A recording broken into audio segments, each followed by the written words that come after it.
Hello and welcome to Tech Trick Tutorials, and in today's video I'm going to be showing you guys how to get the Vice Admiral's code.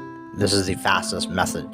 Okay, so heading on to Marine Island here, you're going to be defeating the Admiral, Vice Admiral himself. Take quests, enter the building, and you're going to have to fight him to the death to get his code right here, which is a very sacramental object to make you OP, just basically an upgrade on your. So once you kill the boss right here, then you'll get his bounty or a reward for this particular level where you kill him. So this is what it looks like, the code, and yeah, it basically gives you 200 energy and 10% extra damage boost on melee attacks. So that's it. I certainly hope that this video is of any help for you guys, and thank you so much for watching Tech Tricks Tutorials, and you guys have a nice day.